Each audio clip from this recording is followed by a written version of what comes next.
Hello guys, இன்னைக்கு நம்ம பார்க்க போகிறது I am getting married to the girl I hate in my class episode 12 தான். ஸோ மறக்காம கீழே ஒரே ஒரு லைக்கை கீழே போட்டுருங்க, ஏன்னா இதுதான் இந்த அனிமையோட கடைசி எபிசோடு. சரி வாங்க, நம்ம டைம் மிஸ் பண்ணாம எப்பிக்குள்ளே போகலாம். எப்பிக்கோட ஸ்டார்டிங்லேயே அவள் உத்து பார்க்குறா. இதை பார்த்த உடனே நம்ம ஹீரோ கடுப்பாகிறான். ஆமா, நீ என்ன பண்ணிருக்க? இல்லை, சும்மா நான் பார்த்துன்னு இருந்தேன். எதுக்கு நீ என்ன பார்த்துன்னு இருக்க? அதுவா, நீ தூங்குறத பார்க்கும்போது ஏதோ ஜூல தூங்குற ஒரு பன்னிக்குட்டியை பார்க்குற மாதிரி இருக்கு. இதனால சாட்டவும் பயங்கரமா கத்தி விட்டுறான். இதுக்கப்புறம் அவன் கிட்ட போய் அங்க வந்து நம்மளால வெளியில தான் போக முடியல, ஏன் ஒரு மூவியை பிக் பண்ணி இங்கேயே பார்க்க கூடாது? ஏன்னா வெளியில போனா நம்மளுக்கு பிரச்சனை. வீட்டுக்குள்ளேயே நம்ம ஜாலியா மூவியை பார்க்கலாம், அதை நீயே பிக் பண்ணு. அதுக்கப்புறம் அங்க மூவியை பிக் பண்றதுக்கு டைம் அது. அங்க திடீர்னு ஒரு டெக்ஸ்டும் வர. இது ஹிமாரி கிட்ட இருந்து தான் வந்திருக்கு. என்னப்பா சாட்டோ, என்ன அக்கானி கூட திரும்பவும் ஃபிளட் பண்ணிருக்கியா? அக்கானி பார்த்த உடனே ரொம்ப கடுப்பாகிறான். ஆமா, நீ என்ன பண்ணிருக்க? நீ தினமும் இதே மாதிரி தான் அவளுக்கு டெக்ஸ்ட் பண்ண இருக்க, நான் தினமும் பாக்குறேன். அதே மாதிரி எனக்கு விஷயங்களும் தெரியும். அவகிட்ட தினமும் ஏதோ ஒரு விஷயத்த நீ வாங்குற. அப்பனா நீ என்ன அவளுக்காக ஒரு ட்ராப்பை வைக்கிறியா? இல்ல நீ நினைக்கிற மாதிரியெல்லாம் இல்ல. எனக்கு தெரிஞ்சு இவ ஜெலஸா இருக்கிறான்னு நினைக்கிறேன். இதுக்கப்புறம் அவன் ஹோஜோ ஃபேமிலியை பத்தி கேட்கிறான். நம்ம ரெண்டு பேரும் ஹை ஸ்கூல்ல தானே நம்ம ஃபர்ஸ்ட் மீட் பண்ணோம். ஆனா எனக்கு இன்னமும் புரியாத விஷயம் என்னன்னா, நீ அப்புறம் எதுக்கு ஹோஜோ ஃபேமிலியோட சர்மோனில ரொம்ப நாள் ஆச்சு நம்ம பார்க்கல அப்படின்னு நீ சொன்ன. நீ வந்து என்ன பேசுற? எனக்கு வந்து ஒண்ணுமே புரியல. நான் வந்து எதுக்கு அப்படியெல்லாம் சொன்னேன்? எனக்கு நல்லாவே ஞாபகம் இருக்கு, ஏன்னா என்னோட மெமரி அந்த அளவுக்கு ஷார்ப்பு. நீ வந்து பொய் சொல்லாத. இல்ல நான் வந்து எதுக்கு உன்னை தேடி வந்திருப்பேன். ஆனா இதுக்கப்புறம் அவ வெளியில வந்து அந்த விஷயத்த பத்தி தான் யோசிக்கிறா. இவனுக்கு எதுக்கு அந்த விஷயம் வந்து ஞாபகம் இருக்கு, இம்பார்ட்டன்டான விஷயம் எதுவும் ஞாபகமே இல்ல. ஏன்னா அப்படியே பாஸ்ட்டுக்கு போது அந்த சர்மனில அவ்வளவு கூட்டமா இருக்குமா, அதனால அவளுக்கு ரொம்ப கடுப்பா இருக்கும். அங்க வெளியில போய் பார்த்தா அங்கதான் நம்ம சாட்டு வந்திருப்பான். அம்மா என்ன ஆச்சு? உங்களை பாக்குறதுக்கு ரொம்ப டயர்டா இருக்கிற மாதிரி இருக்கு. அதுவா, இந்த மாதிரி உள்ள ஒரே கூட்டமா இருக்கு. எனக்கு வந்து இந்த மாதிரி பார்ட்டி எல்லாம் பிடிக்காது. சரி, அதனால தான் எனக்கு டயர்டா ஃபீல் ஆகுதுன்னு சொல்லி காத்துவாங்களான்னு நான் இங்க வந்தேன். ஆனா இது பிரச்சனையா இருக்குன்னா சொல்லுங்க, நான் வந்து இப்போ போறேன். இல்ல நீங்க போக கூடாது, எனக்கும் இந்த மாதிரி பார்ட்டி எல்லாம் பிடிக்காது. ரொம்ப கூட்டமா இருக்கு, நம்ம ஏன் கொஞ்சம் பேசக்கூடாது? நான் வேணா உங்களுக்கு கம்பெனி தரேன். அதே மாதிரி அவங்க ஏகப்பட்ட விஷயத்த பேசியிருப்பாங்க. அவங்க அக்கானிக்கு அது ரொம்ப பிடிச்சு போயிருக்கும். ஆனா அந்த விஷயம்லாம் எதுவும் ஞாபகம் இல்லாம கடைசியா நான் ஹை ஸ்கூலுக்கு வந்தக்கப்புறம் வந்து பார்த்த உடனே அவனு சொல்லியிருப்பேன், ஹேய் சாட்டோ, ரொம்ப நாள் ஆச்சுல, இந்த விஷயம் எதுக்கு அவனுக்கு ஞாபகம் இருக்கு? சாட்டோ, உன்னை வந்து எனக்கு பிடிக்கல, இதுக்காக தான். நான் எவ்வளோ விஷயத்த நீ ஞாபகம் வச்சுக்காம போயும் இதை தான் நீ ஞாபகம் வச்சுப்பியா? அதனால அவ ரொம்ப கஷ்டப்படுறா. இந்த சைடு சாட்டோக்கு புரியுது என்ன ஆச்சுன்னு தெரியல, அவ ரூமுக்குள்ளேயே இருக்கான்னு. அதனால அங்க போய் அவன் கேட்கறான் என்ன ஆச்சுன்னு. அவ கிட்ட இருந்து அவளைக்கும் எந்த விதமான பதிலும் வரல. என்ன இப்போதைக்கு தனியா விடுறியா? இப்போ தனியா இருக்க ஆசைப்படுறேன். என்ன ஆச்சு? நீ வந்து டாக்டரை பார்க்கணும்னு நினைக்கிறேன். நான் ஏதாச்சும் தப்பா பண்ணிட்டேனா? அப்படி பண்ணியிருந்தா என்ன மன்னிச்சிரு. இல்ல என்ன தனியா விடு. சரி, நான் வந்து உனக்காக டின்னரை மேக் பண்றேன். அப்போ சீன்ல நம்ம ஹிமாரி அங்க உட்கார்ந்து இருப்பாளா, அங்க ஒரு 4-5 கேங்ஸ்டர் வந்து கைய பிடிக்கிறாங்க. என்னம்மா கண்ணு, பீச்சுக்கு போலாம் வரியா அப்படின்னு ஒரு டோன்ல கேக்குறாங்க. திடீர்னு யாரோ ஒருத்தங்க கைய பிடிக்கிறாங்க. யார் அதுன்னு பார்த்தா நம்ம சாட்டோ தான். ஆமா, யாரா நீங்க? மரியாதையா அவளை விடுங்க, இல்லன்னா அவ்வளவுதான் பாத்துக்கோங்க. ஆமா, நீ யாரா?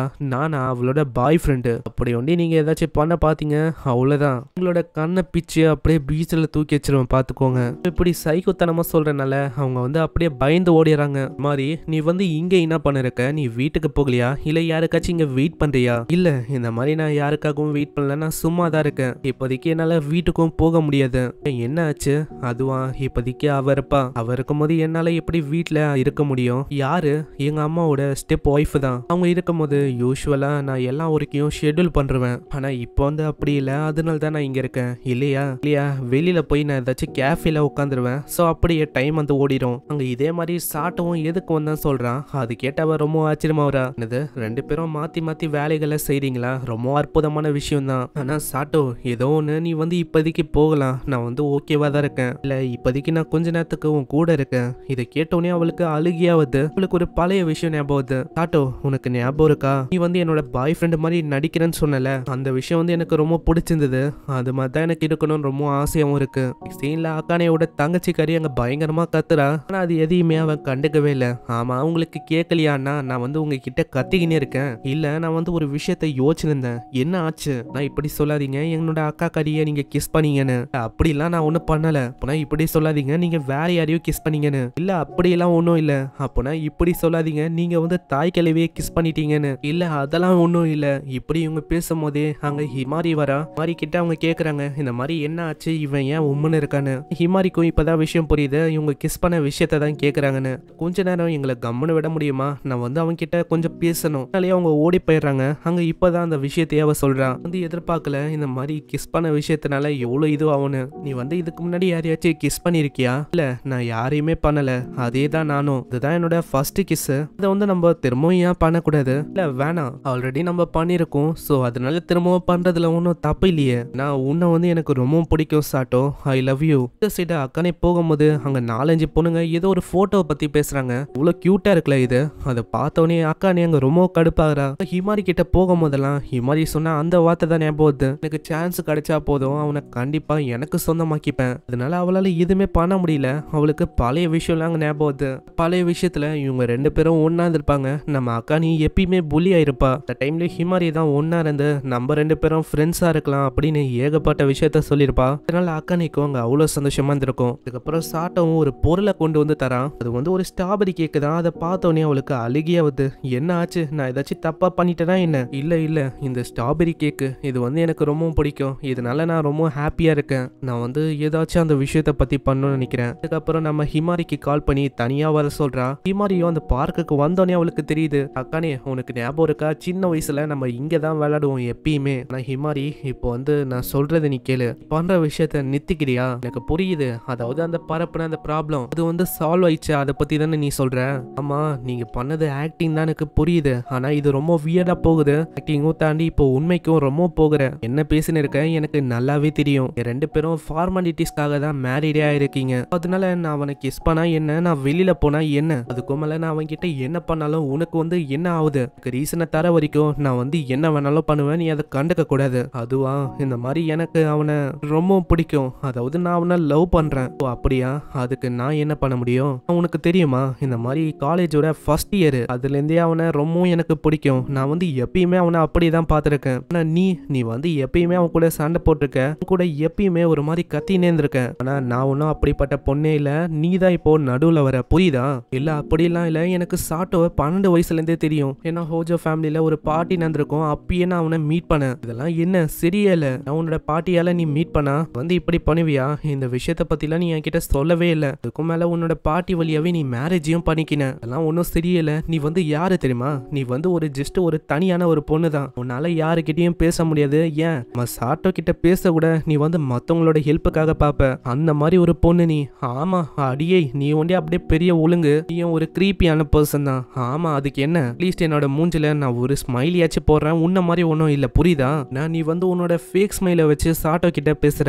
எப்படி இருக்கும்னா உன்னோட ஃபேக் ஸ்மைல்ல எதுவுமே இருக்காது. ஆனா நான் ஒன்றும் அப்படி இல்ல. இப்போ நீயே சொல்லு, எது அன்ஃபேர்? இப்போ நீ சொல்றது தான் ஃபேரே இல்ல. ஏன்னா நீ வந்து எதுக்காக இப்படி பண்ண? அதாவது நீ தான் ஆரம்பிச்ச அந்த பிளானையே. கேர்ள் ஃப்ரெண்டா இந்த என்னோட சாட்டோவை நீ வந்து செடியூஸ் பண்ணலான்னு பார்த்த. ஆமா, இப்போ நான் அதை பண்ண பார்த்தேன்னா இப்போ அதுக்கு என்ன உனக்கு? நான் உன்னோட ஹஸ்பண்டே அவனே இப்படி பண்ணும் போது நான் என்ன பண்ண முடியும்? எதுக்காக இப்படி பண்ற எனக்கு ஒண்ணுமே புரியல. எத்தனையோ பேர் இருக்கும் போது எதுக்காக சாட்டோ ஒண்டி நீ பிக் பண்ணணும்? அதே தான் நானும் உனக்கு சொல்லுவேன். எத்தனையோ பேர் இருக்கும் போது நீ எதுக்கு சாட்டோவை பிக் பண்ணணும்? நீ உண்மையிலேயே ஒரு இடியட் தான். யாரை பார்த்து இடியட்னு சொல்ற? நீ தான் இடியட். இந்த விஷயம் எனக்கு ஆல்ரெடி தெரியும். நான் ரியலைஸ் பண்ணிட்டேன் இந்த மாதிரி நீயும் அவனை லவ் பண்றேன்னு. எப்போ?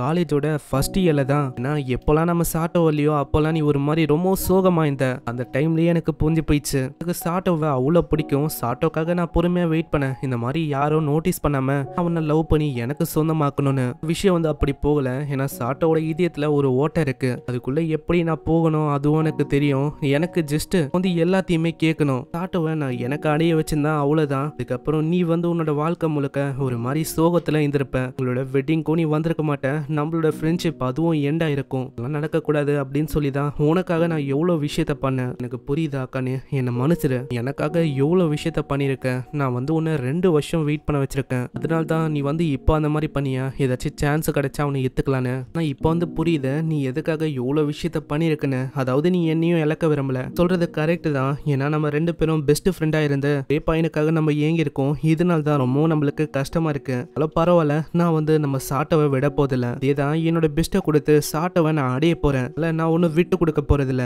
அதே தான் இங்கேயும். அதுக்கப்புறம் சின்ன சின்ன விஷயத்துக்கு அவ கத்துறா. சாட்டோவை எப்படியாச்சும் அவ பக்கம் இழுக்கலான்னு பாக்குறா. சைடு சாட்டோக்கு பாவம் எதுவும் தெரியல. ஆமா என்ன ஆச்சுன்னு தெரியல. சின்ன சின்ன விஷயத்துக்குலாம் என்ன கத்துறா. ஏதாச்சும் நான் திரும்ப அப்படி பண்ணிட்டேனா அதனால தான் அப்செட்டா இருக்காளா? போன வாட்டியை கம்பேர் பண்றதை விட இந்த வாட்டி அவ வித்தியாசமா இருக்கா. ஆனா ஏதோ ஒண்ணு அந்த கிஸ் பண்ண விஷயத்தினால தான் எவ்வளவு பிரச்சனை நினைக்கிறேன். அட இரு, இதை பத்தி உனக்கு எப்படி தெரியும்? விஷயம். ஹிமாரியும் வர ஹிமாரிக்கும் அவங்க விஷயம் டவுட் ஆகுது. ஹிமாரி தங்கச்சிக்காரி 2 பேரும் கேக்குறாங்க, எப்படி உனக்கு இந்த விஷயம் தெரியும், எக்ஸ்பிளைன் பண்ணு. அதுவா, நான் எக்ஸ்பிளைன் பண்ணனா ஹியூமனோட ஆரிஜினை பத்தி நான் ஃபர்ஸ்ட் சொல்லணும். நீ வந்து சொல்றியா? குள்ளே ஆக்கானே சொல்றா. சரி என்னப்பா, நம்ம 2 பேரும் டேட்டுக்கு போகலாமா? அதாவது டேட்டையும் தாண்டி நம்ம மத்த விஷயத்த பண்ணலாம், ஒரு பாய் ஃப்ரெண்ட் கேர்ள் ஃப்ரெண்ட் மாதிரி. ஸோ கிஸ் பண்றதை தாண்டி நம்ம என்ன மத்த விஷயத்தையும் பண்ணலாமா? அதுக்குள்ளே அக்கானையும் வந்து கத்துறா, ஹே ஹிமாரி, நான் உன்கிட்ட தனியா பேசணும், மன்னிச்சிருப்பா, நான் இந்த டைம்ல அவன் கூட ஃபிளட் பண்ண இருக்கேன். இல்ல ஹிமாரி, நீ வந்து ஸ்கூல்ல இப்படி எல்லாம் பண்ணக்கூடாது, இது ரொம்ப கன்றாவியா இருக்கு. இல்ல நான் வந்து இதுக்கும் மேல பண்ணுவேன். ஹே சாட்டோ, நான் ஏன் உன்னை நைட் டைம்ல செட்யூஸ் பண்ணக்கூடாது? இல்ல ஹிமாரி அவன் பிடிச்சு கொண்டு போறா. சாட்டோக்கும் எதுவும் புரியல. ஆமா, என்ன இவங்க 2 பேருக்குள்ள ஏதாச்சும் ஆச்சா? நீங்க வந்து பழையபடி இல்ல, அதாவது நீங்க ஹோல் பேக்கே பண்ணல பழையபடிலாம். அதெல்லாம் ஒன்றும் இல்ல. அப்படி அவன் கிட்ட வரானா? நீ பயங்கரமா கத்துறான், நீ வந்து கிட்ட வராத. அட என்னமா ஆச்சு? நான் வந்து ஏதாச்சும் தப்பு பண்ணா அதை ஃபிக்ஸ் பண்ணிடுறேன். கிட்ட வந்தேன்னு வச்சுக்க, உன்னை அப்படியே கடிச்சிருவேன். எனக்கு வந்து உன்னை பிடிக்கல. உண்மையை சொன்னா உன்னை நான் ரொம்ப வெறுக்கிறேன். நீவ கத்துறா. இங்கேயே இந்த எபிசோட முடியுது. அவ்வளவுதான், இந்த ஒட்டுமொத்த சீசனும் இங்கேயே முடியுது. அனிமே எப்படி இருந்தது அதை கீழே கமெண்ட் பண்ணி சொல்லுங்க.